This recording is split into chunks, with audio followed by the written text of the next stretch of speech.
সুন্দর পৃথিবী।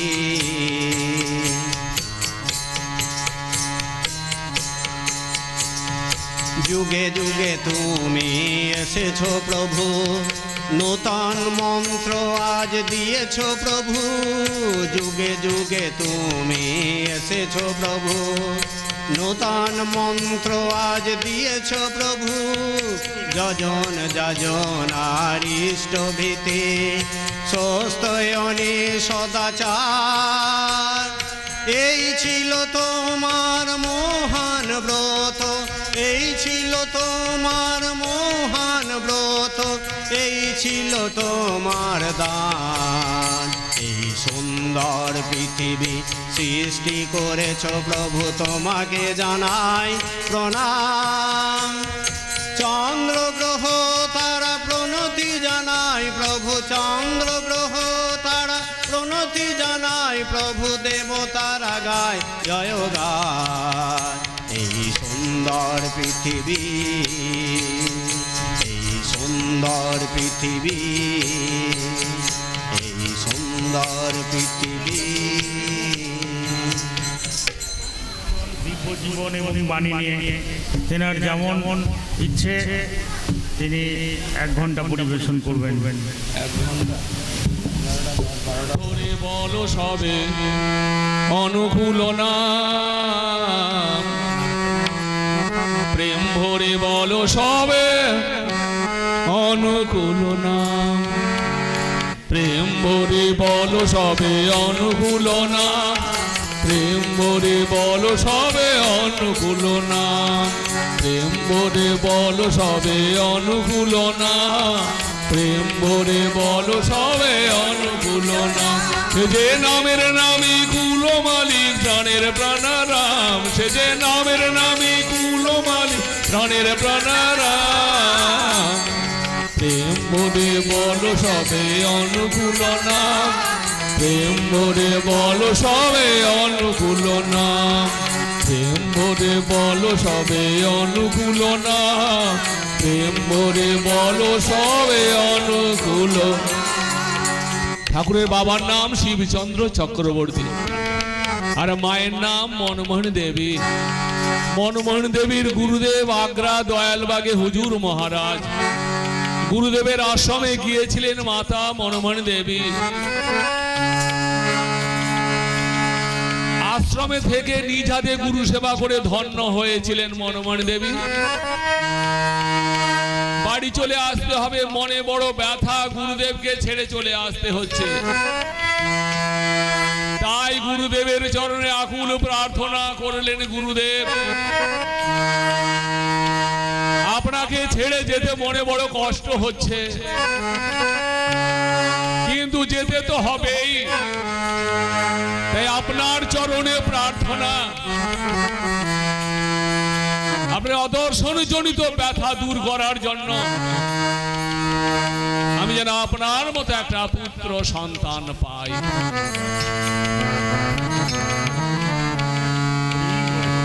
তখন গুরুদেব মাকে আশীর্বাদ করে বলেছিলেন, মা গো তুমি তো পরম ভাগ্যবতী গো মা, আমি তো কোন ছাড়। स्वयं कुल मालिक तेरे पास आएंगे। मागो जिनी जगतेर मालिक, जगतेर अधीश्वर, তিনি তোমার গর্ভে আসবেন গো মা। সেই গুরুদেবের আশীর্বাদ মাথায় নিয়ে মাতা মনমোহন দেবী বাড়ি চলে এলেন। মনমোহন দেবী তখন 10 মাসের অন্তঃসত্ত্বাতে মায়ের কাছে রয়েছেন। মা কৃষ্ণ সুন্দরী দেবী ভক্তিমতী মহিলা, সাধু সন্তকে ভালোবাসেন। বাড়িতে রয়েছেন মা কৃষ্ণ সুন্দরী দেবী আর কন্যা মনমোহন দেবী। হঠাৎ একদিন দুপুরবেলা কি হলো, এক দিব্য জটা জুটোধারী সন্ন্যাসী গেরুয়া বসন পরা সন্ন্যাসী, দিব্য দর্শনধারী সন্ন্যাসী বাড়িতে এসেছে। বাড়িতে এসে বলছে, গো ভিক্ষা দাও গো, ও গো ভিক্ষা দাও গো। সন্ন্যাসী ডাকিয়া বলে, ভিক্ষা দাও গো। সন্ন্যাসী ডাকিয়া বলে, ভিক্ষা দাও গো। কে আছো মা গৃহলক্ষ্মী, ভিক্ষা দাও গো। কে আছো মা গৃহলক্ষ্মী, ভিক্ষা দাও গো। ওই দীপ জটা জুটোধারী সন্ন্যাসী হেরিয়া কৃষ্ণ সুন্দরী দেবেন ভিক্ষা যত্নে আনিয়া। দীপ জটা জুটোধারী সন্ন্যাসী হেরিয়া কৃষ্ণ সুন্দরী দেবেন ভিক্ষা যত্নে আনিয়া। সুন্দর জটা জুটোধারী সন্ন্যাসীকে দেখে মা কৃষ্ণ সুন্দরী দেবীর বড় ভালো লেগেছে।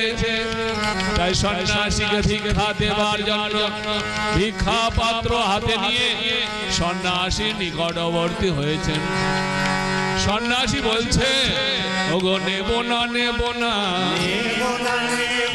তুমি ভিক্ষা দিলে ভিক্ষা নেব না নেব না, তুমি ভিক্ষা দিলে ভিক্ষা নেব না নেব না।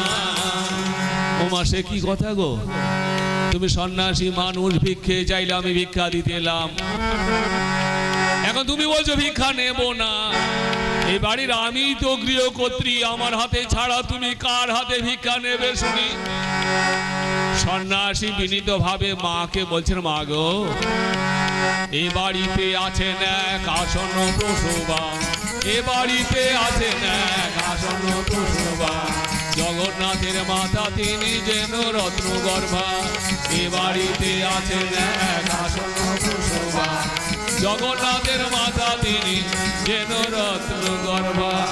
এ বাড়িতে এক আসন্ন প্রসবা বর্তমান, যিনি যুগে যুগে নারায়ণকে গর্ভে স্থান দিয়েছেন, যার গর্ভে ছিলেন শ্রীরামচন্দ্র, শ্রীকৃষ্ণ চৈতন্য মহাপ্রভু, ঠাকুর রামকৃষ্ণ দেব, সেই মায়ের বাড়িতে আছেন। সেই মা যদি আমি ভিক্ষা দেন, আমি ভিক্ষা নিতে পারি। তিনি ভিক্ষা দিলে ভিক্ষা, ভিক্ষা নিতে পারি। তিনি ভিক্ষা দিলে ভিক্ষা, ভিক্ষা নিতে পারি গো মা। সেই মায়ের বাড়িতে আছেন, সেই মা যদি আমায় দয়া করে ভিক্ষা দেন, আমি তার হাতে ভিক্ষা নিতে পারি গো মা। অন্য কারো হাতে আমার ভিক্ষা নেয়া রুচি নেই গো মা। সন্ন্যাসীর কথা শুনে আশ্চর্য হন মা জননী। সন্ন্যাসীর কথা শুনে আশ্চর্য হন মা জননী। গোপন কথা কেমন জানিল, গোপন কথা কেমন জানিল গো, গোপন কথা কেমন জানিল। সন্ন্যাসী আমাদের ঘর সংসারের কথা কেমন করে জানলো? তাই অনেক চিন্তা করে শেষে কন্যা মনমণিকে দিয়ে ভিক্ষা দেওয়ার ব্যবস্থা করালেন। ভিক্ষা পাত্র হাতে নিয়ে কন্যা মনমণি দেবী সন্ন্যাসীর নিকটবর্তী হয়েছে। সন্ন্যাসী ভিক্ষা না নিয়ে এক দৃশ্যে তাকিয়ে রইলেন মনমণি দেবীর দিকে। তাকিয়ে থাকতে থাকতে হঠাৎ সন্ন্যাসী কি করেছে? সাষ্টাঙ্গে প্রণাম করেছে। কন্যা মনমণি দেবীর পায়ে মাথা রেখে সন্ন্যাসী প্রণাম করেছে। তাই মনমণি দেবী কাঁপতে শুরু করে দিয়েছেন যে সন্ন্যাসী আমাকে প্রণাম করলো কেন, সন্ন্যাসী আমাকে প্রণাম করলো কেন? ঘরের মধ্যে ছুটে গিয়ে মাকে বলছে, মা গো এই সন্ন্যাসী আমাকে প্রণাম করলো কেন গো মা? ঘর থেকে ছুটে এসেছে মা কৃষ্ণ সুন্দরী দেবী। বাবা সন্ন্যাসী তুমি ভিক্ষে চাইলে আমি ভিক্ষা দিতে এলাম, তুমি আমার হাতে ভিক্ষা নিলে না, আমার মেয়ের হাতে ভিক্ষা নিতে চাইলে, আমার মেয়েও তো ভিক্ষা দিতে এলো, আমার মেয়ের হাতেও তুমি ভিক্ষা নিলে না, উপরন্তু তাকে তুমি প্রণাম করলে সন্ন্যাসী। আমার মেয়ের অল্প বয়স, তার গর্ভে সন্তান আছে, তুমি তাকে প্রণাম করলে সন্ন্যাসী। আমার মেয়ের যে অমঙ্গল হবে সন্ন্যাসী।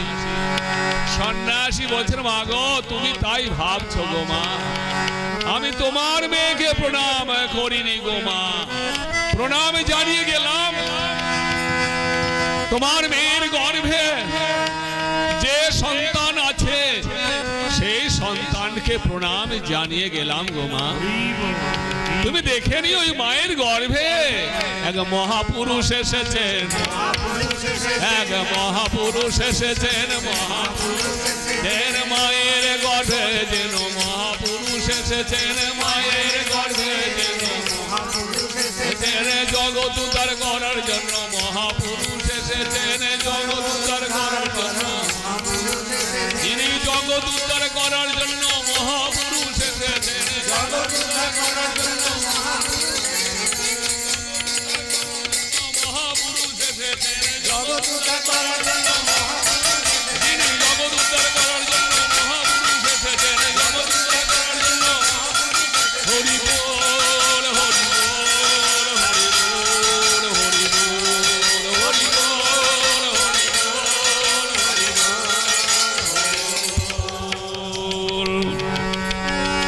যারা বীরভাবে প্রতি যুগে যুগে ধরণী হয়েছে ধন্য, জয় রাধা গোবিন্দ শ্রী রাধা গোবিন্দ রাধা গোবিন্দ জয় রাধে রাধা গোবিন্দ জয় রাধে রাধা রাধে গোবিন্দ শ্রী রাধে গোবিন্দ রাধে গোবিন্দ রাধে জয় রাধে গোবিন্দ শ্রী রাধে গোবিন্দ রাধে গোবিন্দ রাধে। এই শুভাগমন বার্তা জানিয়ে মনের আনন্দে শ্রী গোবিন্দের নাম করতে করতে সন্ন্যাসী চলে যায়। কেহ বা বিশ্বাস করে সন্ন্যাসীর কথা, আবার কেউ কেউ বিশ্বাস করলো না। আগেই বলেছি মনমানি দেবী তখন 10 মাসের অন্তঃসত্ত্বাতে মায়ের কাছে রয়েছেন। আমাদের গৃহে শিশু জন্মগ্রহণ করে 10 মাস 10 দিনে। মনমানি দেবী 10 মাস 10 দিন পার হয়ে গেছে, প্রসব বেদনা কোনো লক্ষণ নেই। পাড়া প্রতিবেশী পরস্পরে বলা বলি করছে যে মনোর গর্ভে কেমন সন্তান এলো কে জানে। 11 মাস পার হতে চলল, প্রসব বেদনা কোনো লক্ষণ নেই। দেখিতে দেখিতে মাতৃ গর্ভেতে 11 মাস পূর্ণ, জয় রাধা গোবিন্দ শ্রী রাধা গোবিন্দ রাধা গোবিন্দ রাধে। ও গো দেখিতে দেখিতে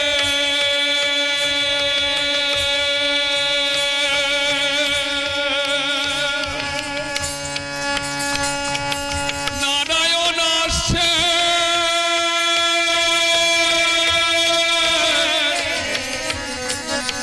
মায়ের গর্ভেতে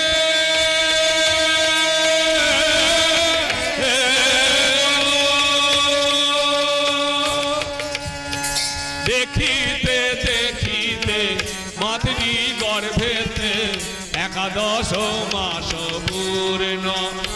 আর প্রতিবেশিনীরা করে বলা বলি, একই অদ্ভুত কাণ্ড।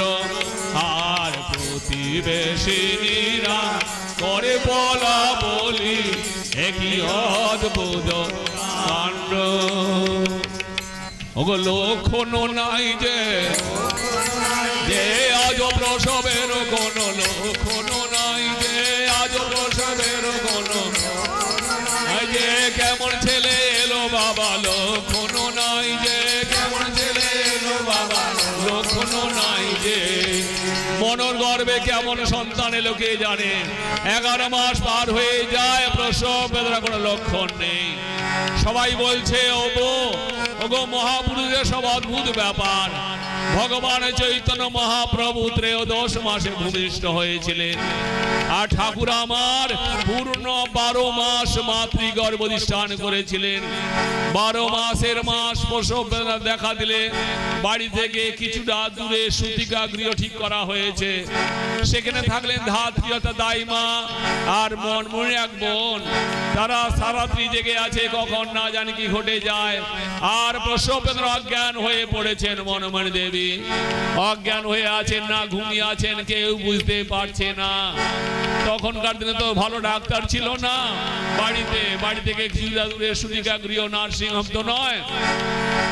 শিশু যেদিন থেকে গর্ভে এসেছে মনমণি দেবী নানা দিব্য ভাব অনুভব করতেন, নানা জ্যোতি দর্শন করতেন, নানা বিভূতি দর্শন করতেন।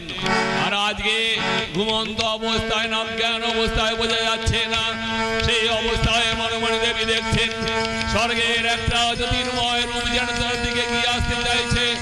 সেই জ্যোতির্ময় রূপের দিকে আকৃষ্ট হয়ে পড়েছেন মনমণি দেবী। স্বর্গের দেবদেবীরা সেই জ্যোতির্ময় রূপকে অভিনন্দন জানাচ্ছে মর্তে নেমে আসার জন্য।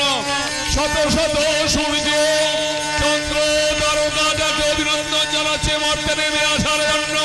সেই ঘুমন্ত অবস্থায়, অজ্ঞান অবস্থায় মনমণি দেবী 2 বাহু বাড়িয়ে দিয়েছেন। আর সঙ্গে সঙ্গেই ভূমিষ্ঠ হইল এক দিব্য জ্যোতির্ময় শিশু। ভূমিষ্ঠ হইল দিব্য জ্যোতির্ময় শিশু, হইল চতুর্দিকে আলো করে।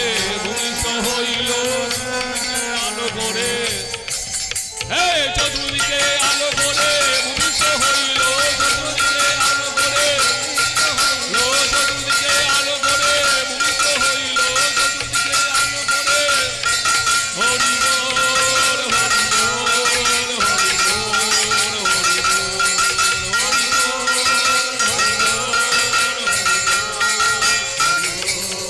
এক সুন্দর জ্যোতির্ময় শিশু জন্মগ্রহণ করেছে, যার অঙ্গ থেকে বেরিয়ে আসছে জ্যোতির্ময় আলোর ছটা। কিন্তু শিশু কেমন করে জন্মগ্রহণ করলো কেউ জানতে পারলো না, কারণ ধাত্রী দাইমা সারা জেগে জেগে ভোরের দিকে ঘুমিয়ে পড়েছে। হঠাৎ একটা আলোর ঝলকানিতে প্রথমে দাইমার ঘুম ভেঙে গিয়ে সচকিত ভীত হয়ে সবাইকে ডাকাডাকি শুরু করে দিয়েছে। সবাই ঘুম ভেঙে দেখছে একটা সুন্দর জ্যোতির্ময় শিশু জন্মগ্রহণ করেছে, যার অঙ্গ থেকে বেরিয়ে আসে জ্যোতির্ময় আলোর ছটা। সবাই অবাক হয়ে গেল সুন্দর শিশুকে দেখে। শিশু কাঁদে নাই, কাঁদে নাই, কাঁদে নাই, কাঁদে নাই, কাঁদে নাই জন্মের পরে শিশু। কাঁদে নাই, কাঁদে নাই, কাঁদে নাই, কাঁদে নাই। আমাদের গৃহে শিশু জন্মগ্রহণ করে, মাত্রই কেঁদে ওঠে।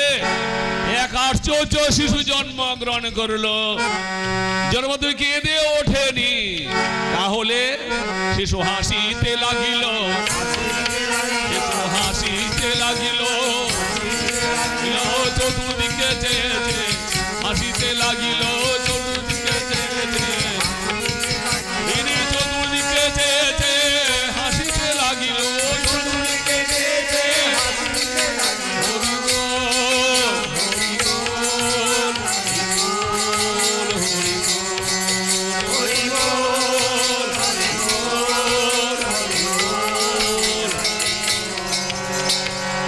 জন্মবাবা মাত্রই নিয়ে এসেছেন অনবদ্য হাসি, অফুরন্ত জ্যোতির্ময় আলোর ছটা। সেই পুরুষোত্তম ধরায় অবতীর্ণ হলেন। তাই শঙ্খধ্বনি উলুধ্বনি করে বামাগণ, শঙ্খধ্বনি উলুধ্বনি করে বামাগণ, আনন্দিত মনে করে পুষ্প বর্ষণ। এই শঙ্খধ্বনি উলুধ্বনি করে বামাগণ, আনন্দিত মনে করে পুষ্প বর্ষণ। বহু দূরে পদ্মা নদীতে ভোরবেলায় জেলেরা মাছ ধরতে এসেছে। মাছ ধরতে এসে দেখছে চক্রবর্তীর বাড়িতে আগুন লেগে গেছে, আগুনের হলকা বেরোচ্ছে। ছুটে এসেছে আগুন নিয়ে ভাবার জন্য। এসে দেখছেন আগুন তো লাগেনি, একটা সুন্দর জ্যোতির্ময় শিশু জন্মগ্রহণ করেছে, যার অঙ্গ থেকে বেরিয়ে আসছে জ্যোতির্ময় আলোর ছটা। অবাক হয়ে গেল সুন্দর শিশুকে দেখে। মাতা মনমোহিনী নন্দন জনগণ বন্দন, মনমোহিনী নন্দন জনগণ বন্দন, ভবভয় তারণ তারণ হে মাতা মনমোহিনী নন্দন জনগণ বন্দন, ভবভয় তারণ হে জয় অনুকূল অপরূপ অতুল পুরুষোত্তম জয় হে, জয় অনুকূল অপরূপ অতুল পুরুষোত্তম জয়। 1295 সাল 30শে ভাদ্র শরৎকাল শুভ তাল রমতে শুক্রবার দিন ঠাকুর ধরায় অবতীর্ণ হলেন। ওরা জয় দে জয় দে, ওরা জয় দে জয় দে জয় দে, ওরে পুরুষোত্তম এলো ঘরে, জয় দে জয় দে পুরুষোত্তম এলো ঘরে, ওরে পুরুষোত্তম এলো ঘরে, জয় দে জয় দে পুরুষোত্তম এলো ঘরে, ওরে জয় দিলে জয় হবে, জয় দে জয় দে জয় দিলে জয় হবে।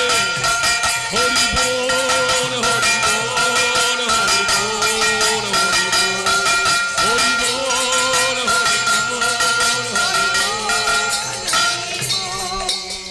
কৃষ্ণ সুন্দরী রাধার ঘর আবার হলো আলো, শিশুর মুখ চন্দ্র হেরি দুঃখ ভুলে গেল। শিব সম শিব চন্দ্র আনন্দিত মনে, পঞ্জিকাতে জন্ম লগ্ন মিলালেন তখনে। রাত্রি কাটিল নারী মুখে দিল মধু, মঙ্গলাচরণ করে যত কুলবধূ। অন্তরিক্ষে জয় ধ্বনি করে দেবগণ, অন্তরিক্ষে জয় ধ্বনি করে